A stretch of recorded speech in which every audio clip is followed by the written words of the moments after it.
Chandar dining table पर बैठा हुआ खाना खा रहा था। वाह सीमा, तुम कितना स्वादिष्ट खाना बनाती हो। वैसे मैं सोच रही थी कि क्यों ना हम अपना एक रेस्टोरेंट खोल लें। मैंने कुकिंग क्लासेस भी की हैं और आपने होटल मैनेजमेंट, और इससे हमें कहीं और काम भी नहीं करना पड़ेगा और हमारा घर भी अच्छे से चल जाएगा। बात तो तुम ठीक कह रही हो सीमा, लेकिन मेरे पास अभी इतने पैसे नहीं हैं कि हम ढाबा खोल लें। आप ऐसे ही परेशान होते हैं। आजकल बैंक से लोन लेना कितना आसान हो गया है। हम बैंक से लोन लेकर एक रेस्टोरेंट खोल लेंगे और फिर बाद में किश्त से लोन चुकाया करेंगे। हाँ, ये हो सकता है। मैं कल ही बैंक मैनेजर से जाकर लोन के बारे में बात करूंगा। हाँ। अगले दिन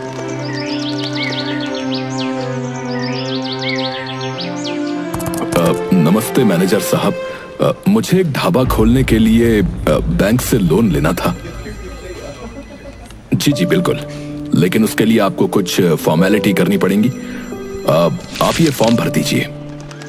और फिर कुछ ही दिनों में चंदर को लोन भी मिल जाता है। चंदर और उसकी पत्नी सीमा दोनों अपना एक छोटा सा ढाबा खोल लेते हैं। दो लड़के बैठे हुए बात कर रहे थे। अरे भाई, आज तो ना बहुत भूख लग रही है यार, और कुछ बाहर का खाने का मन भी हो रहा है। एक काम करते हैं ना, हमारे गांव में जो नया ढाबा खुला है उसमें चलते हैं। सुना है वहां कम दाम में बहुत स्वादिष्ट खाना मिलता है। हाँ तो चल फिर, वैसे भी नई नई जगह पर जाना तो हमारा शौक है, और फिर ब्लॉग भी बना लेंगे वहां पर जाकर। और दोनों लड़के चंदर के रेस्टोरेंट में पहुंच जाते हैं। क्या मंगवाऊं तुम्हारे लिए? अंकल, आज तो मंचूरियन खाने का बहुत मन कर रहा है। हाँ, और मेरे लिए एक प्लेट चाउमीन। चंदर जल्दी से जाकर ऑर्डर अपनी पत्नी को दे देता है और थोड़ी देर में खाना उनकी टेबल पर लाकर रख देता है। वाह अंकल, कितनी अच्छी खुशबू आ रही है। इससे तो भूख और भी बढ़ गई। और फिर अपने फोन को निकालकर फोटो खींच लेता है।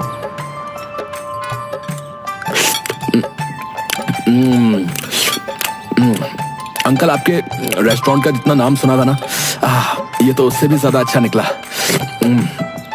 अब हम बार बार यहीं पर खाना खाने आएंगे। हाँ हाँ अंकल, सच में इतने कम दाम में तो सिर्फ आप ही के यहाँ पर खाना मिलता है। हाँ। दोनों लड़कों की बात सुनकर चंदर खुश हो जाता है। सीमा, तुम्हारे हाथ का खाना लोगों को बहुत पसंद आ रहा है। चलो अच्छा है, हमारा रेस्टोरेंट जल्दी जल्दी चलने लगे, फिर हमें बैंक की किस्त भी तो भरनी है। हाँ, सो तो है। रात को घर जाकर चंदर दौड़ा हुआ घर में आता है। सीमा, सीमा, ये देखो, वो जो लड़के आज रेस्टोरेंट में आए थे ना, जिन्होंने चाउमीन और मंचूरियन मांगा था, देखो उन्होंने हमारे रेस्टोरेंट का ब्लॉग बनाया भाई, और उस पर बहुत अच्छे अच्छे कमेंट भी आए हैं। देखो देखो। वाह, ये तो बहुत अच्छी बात है। इससे तो हमारे रेस्टोरेंट की पब्लिसिटी भी अच्छी हो जाएगी। और ये देखो, उन्होंने हमारे रेस्टोरेंट को 5 स्टार रेटिंग भी दी है। कुछ दिन बाद,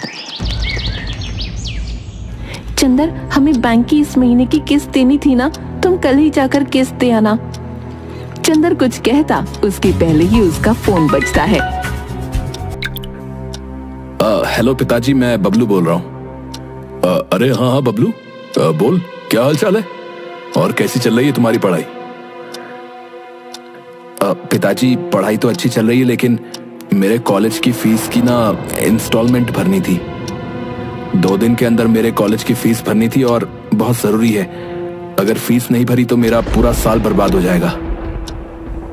चंदर कुछ सोचकर हिचकिचाता है। तभी सीमा उसके हाथ पर हाथ रखती है और आंखों से हाँ का इशारा करती है। अब पैसे पहुंचवा दूंगा बेटा मैं। सीमा, अब हम क्या करेंगे? बबलू की फीस जमा करना बहुत जरूरी है, पर बैंक की किश्त भरना भी तो जरूरी है। आप परेशान मत होइए, बैंक मैनेजर से बात कर लेना, वो बहुत भले आदमी हैं, वो जरूर आपकी स्थिति को समझेंगे। ठीक है, मैं आज शाम को रेस्टोरेंट से जाकर शशिकांत भाई साहब से बात करूंगा। फिर सीमा और चंदर दोनों रेस्टोरेंट चले जाते हैं।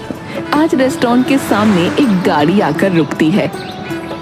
उसमें से कोई और नहीं बल्कि शशिकांत अपने बीवी बच्चों के साथ उतरता है। अरे मैनेजर साहब, मैं आज आपके ही पास आने वाला था। अरे चंदर, बातें छोड़ो, अभी बहुत जोर से भूख लग रही है, कुछ खाने के लिए बढ़िया सा ले आओ। थोड़ी ही देर में चंदर उन्हें जो भी चाहिए वो सर्व कर देता है। शशिकांत की पत्नी पारो, अरे वाह भाई साहब, आपके यहाँ का मटर पनीर तो सच में बहुत स्वादिष्ट है।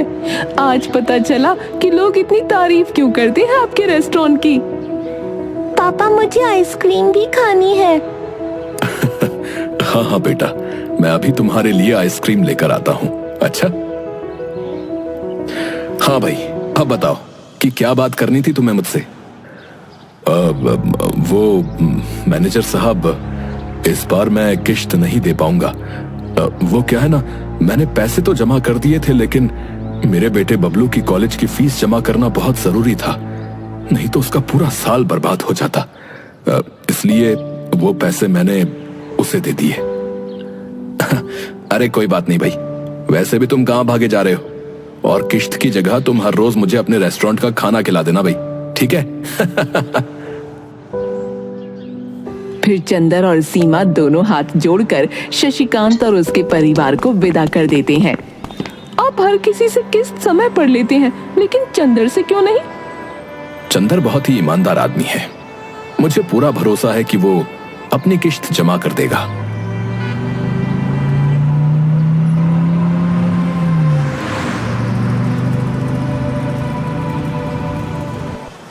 ये रेस्टोरेंट तो चंदर के रेस्टोरेंट से बहुत बड़ा और ज्यादा सुविधाजनक दिख रहा है, लेकिन यहाँ कम भीड़ है और वहाँ ज्यादा, ऐसा क्यों? क्योंकि यहाँ का जो ओनर है वो बहुत ही बदतमीज और लालची किस्म का आदमी है। और वैसे भी होटल बड़ा बनाने से कुछ नहीं होता, उसमें खाना भी स्वादिष्ट होना चाहिए, और चंदर के रेस्टोरेंट में ये सारी बातें हैं। साहब, आपने इतनी मेहनत से इतना अच्छा और बड़ा रेस्टोरेंट खोला, लेकिन आपसे ज्यादा तो उस चंदर का रेस्टोरेंट चल रहा है। हाँ, और सुना है कि उसके रेस्टोरेंट में उसकी बीवी खाना बनाती है भाई। हाँ सरकार, क्यों ना आप भी भाभी जी से ही खाना बनवा लो। अरे उसे सिर्फ खाना खाना आता है, बनाना नहीं। वैसे भी जब आखिरी बार तुम हमारे घर आए थे और मैंने उसे पनीर की सब्जी बनाने के लिए बोला था, तो याद है ना कैसी बनाई थी? हाँ, नहीं, उनसे अच्छा तो हम किसी और से ही बनवा लेंगे। हाँ हाँ, तो अब जल्दी से सोचो कि उस चंदर का ढाबा बंद कैसे करवाएं, क्योंकि अगर उसका रेस्टोरेंट चल गया तो हमारा रेस्टोरेंट बंद होने की कगार पर आ जाएगा, समझे? वैसे एक तरकीब है हमारे पास सरकार। इस चंदर ने ढाबा बैंक से लोन लेकर खोला है और इस महीने की किश्त भी नहीं चुकाई। अगर हम बैंक में शिकायत कर दें तो बात बन सकती है। अरे लेकिन वो बैंक का मैनेजर शशिकांत, वो उसी की तरफदारी करता फिरता है? जी सरकार, उसकी फिक्र आप क्यों करते हो? अगले महीने इस मैनेजर का ट्रांसफर होने वाला है। हाँ? उसके बाद तो चंदर को बैंक की किश्त भरनी ही पड़ेगी ना। इतनी जल्दी इतने पैसे जमा करना उसके बस की बात नहीं है सरकार। राजेश शैतानी मुस्कान देता है। कुछ दिनों बाद शशिकांत का ट्रांसफर हो जाता है और उसकी जगह नए मैनेजर रोहन, जो कि राजेश का रिश्तेदार था, वो आता है। अरे रोहन, और क्या हालचाल है? मैं तुम्हारा बहुत दिनों से इंतजार कर रहा था। हाँ राजेश, तुमने यहाँ मेरा ट्रांसफर करवाने के लिए बहुत पापड़ बेले हैं, बताओ क्या काम है? वो क्या है ना, मेरे रेस्टोरेंट से थोड़ी दूर चंदर नाम के एक आदमी का रेस्टोरेंट है। उसने काफी समय से बैंक की किश्त नहीं भरी।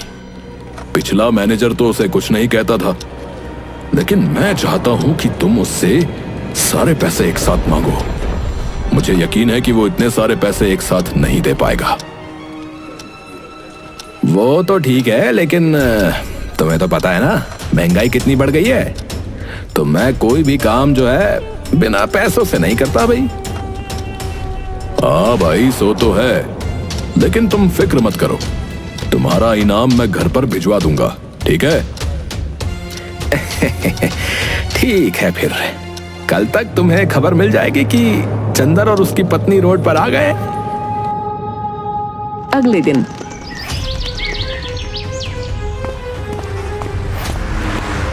सुनिए, क्या आप ही चंदर हो? जी साहब। देखिए, मैंने आपकी फाइल अच्छे से देखी तो मुझे पता चला कि आपने काफी टाइम से बैंक का इंस्टॉलमेंट नहीं दिया है। अगर कल तक तुमने इंस्टॉलमेंट के सारे पैसे एक साथ जमा नहीं किए ना, तो तुम्हारे रेस्टोरेंट को हम जब्त कर लेंगे भाई। लेकिन साहब, मैं एक साथ इतने सारे पैसे कहां से लाऊंगा? थोड़ा सा वक्त दे दीजिए। रोहन बिना कुछ कहे सुने वहां से निकल जाता है। ये तो बड़ी मुसीबत की बात हो गई। एक ही दिन में इतने सारे पैसों का इंतजाम कैसे करेंगे? अगले दिन रोहन फिर से चंदर और सीमा के रेस्टोरेंट पर जाता है। हाँ जी, तो फिर हुआ पैसों का इंतजाम? नहीं मैनेजर साहब, आप मुझे बस एक हफ्ते का वक्त दे दीजिए।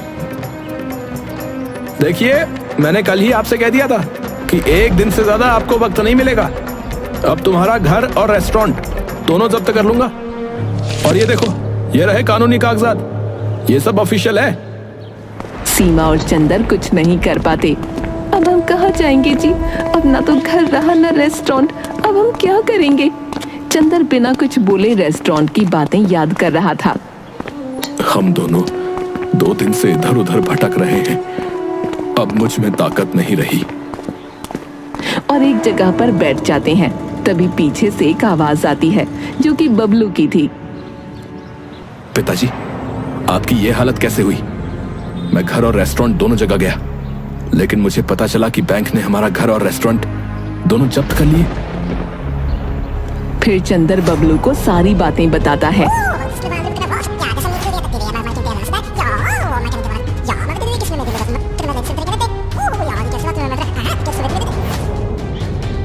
और अब हमारे पास कुछ भी नहीं है बेटा। हाँ बेटा, पर तुम यहाँ क्यों आए? तुम्हें भी हमारे साथ ऐसे ही भटकना पड़ेगा। नहीं माँ, ऐसा कुछ नहीं होगा, हम कुछ ना कुछ तो कर ही लेंगे। तभी चंदर को चक्कर आ जाते हैं और वो नीचे गिर जाता है। पिताजी क्या हुआ आपको? अरे, लगता है कमजोरी से चक्कर आ गए। बेटा तुम जल्दी कहीं से पानी ले आओ।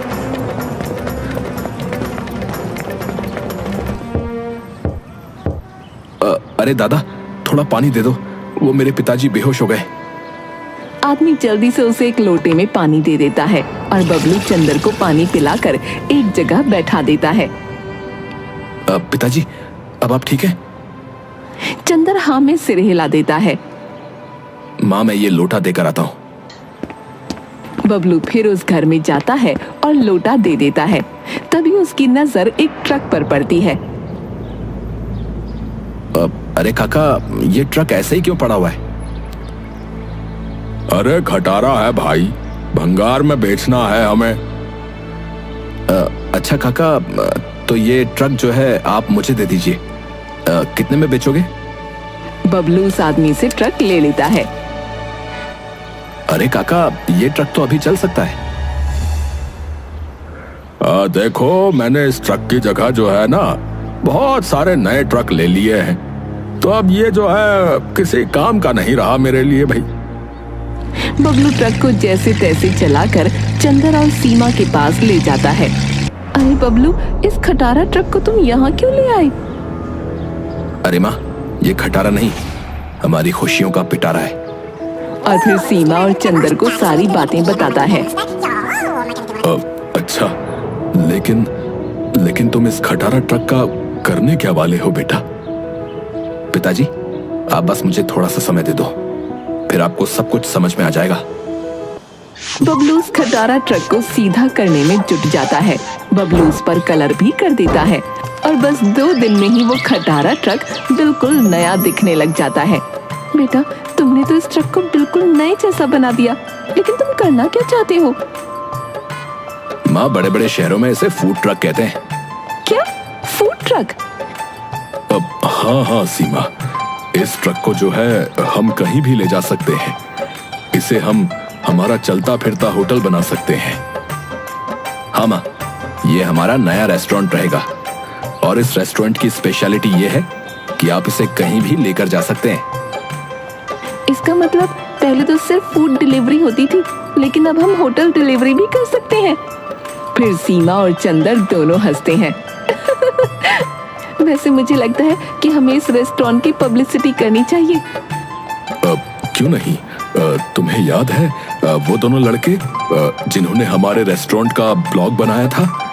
हम भी बिल्कुल उसी तरह हमारे होटल का वीडियो बनाकर सोशल मीडिया पर डाल देंगे। हाँ हाँ, क्यों नहीं पिताजी, मैं अभी पूरे होटल का वीडियो बनाता हूँ। कुछ ही समय में बबलू का बनाया हुआ रेस्टोरेंट बहुत फेमस हो गया। कुछ आदमी नुक्कड़ पर बैठे बातें कर रहे थे। अरे भाई, तुमने सुना क्या? अरे पास के गांव में एक होटल है भैया, जो कि जरूरत पड़ने पर खुद चल कर जाता है। बस हमें एक बार जो है उस होटल को ऑर्डर करना पड़ता है, बस हो गया। हाँ हाँ भैया, अब बहुत अचंभे की बात है कि अब होटल भी जो है चलने लग गए हैं भैया। अरे पर ऐसा रेस्टोरेंट दिखता कैसा है भाई? मैंने तो अपने जीवन में नहीं देखा। अरे ताऊ जी, क्यों फिक्र करते हो? आप कहो तो मैं अभी बुला लेता हूँ उस रेस्टोरेंट को। अब हाँ हाँ बेटा, जरूर बुला लो। फिर मैं अपनी बुढ़िया को भी उसमें बैठकर खाना खिलाऊंगा। इधर रेस्टोरेंट में सीमा, ये देखो, हमारे होटल को सब लोग कितना पसंद कर रहे हैं और कितने सारे ऑर्डर आ रहे हैं। सीमा भी बहुत खुश हो जाती है। इधर राजेश और सुंदर दोनों गुस्से में थे। अरे सरकार, हमने तो इस चंदर का रेस्टोरेंट बंद करवा दिया था, लेकिन अब ये न जाने कहां से उस घुमक्कड़ रेस्टोरेंट को ले आया। मुझे नहीं पता, लेकिन मुझे कैसे भी उसके रेस्टोरेंट को खत्म करना है। मैं उसके रेस्टोरेंट को बम से उड़ा दूंगा। उस कलमुहे चंदर की वजह से मेरा रेस्टोरेंट बंद होने की कगार पर ही है। हाँ हाँ सरकार, सो तो है। मैं बस दिन भर मक्खी ही मारने का काम करता हूँ यहाँ पर तो।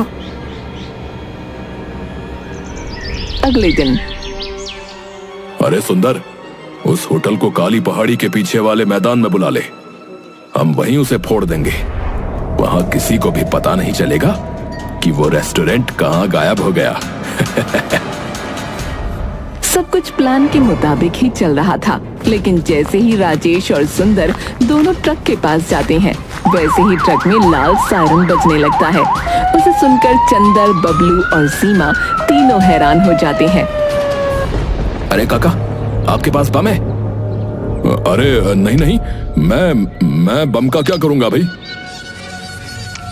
काका झूठ मत बोलिए, ये ट्रक बहुत सारी जगहों पर जाता है, इसलिए मैंने अपने फूड ट्रक में मेटल डिटेक्टर लगा दिया था, जिससे मुझे पता चल जाता है कि किसी के पास बम है या नहीं। अच्छा, तो तुम ही ने हमारे रेस्टोरेंट और घर को जब्त करवाया होगा और अब इस घुमक्कड़ रेस्टोरेंट को भी उड़ाना चाहते थे। मैं अभी पुलिस को फोन करता हूँ। नहीं नहीं बबलू बेटा, पुलिस को फोन मत लगाओ। लेकिन तुम मेरे छोटे से रेस्टोरेंट को क्यों खत्म करना चाहते हो? वैसे भी तुम्हारा कितना बड़ा रेस्टोरेंट है। तुम्हारा रेस्टोरेंट खुलने के बाद तो मेरा रेस्टोरेंट बंद होने की कगार पर आ गया था, इसीलिए मैंने तुम्हारे साथ ये सब किया था। मैं रोहन को कहकर फिर से तुम्हारा घर और रेस्टोरेंट छुड़वा दूंगा, लेकिन तुम पुलिस को फोन मत लगाओ बेटा। अरे चाचा, वो तो मैं भी करवा सकता हूँ। बबलू पुलिस को फोन लगाकर सारी बातें बता देता है। थोड़ी देर में पुलिस वहां जाकर राजेश और सुंदर को पकड़कर जेल में बंद कर देती है और बबलू अपना पुराना रेस्टोरेंट और घर दोनों छुड़वा लेता है। वाह बेटा, मुझे तुम पर गर्व है। तुमने सच में हमारा नाम रोशन कर दिया। आज तुम्हारी वजह से हमें हमारा पुराना घर और रेस्टोरेंट दोनों मिल गए और ये घुमक्कड़ रेस्टोरेंट भी। माँ, पिताजी, वैसे मुझे फिर से जाना होगा। मैं थोड़े ही दिन की छुट्टियों में आया था। बबलू वहां से चला जाता है। चंदर और सीमा कुछ नौकरों को भी रख लेते हैं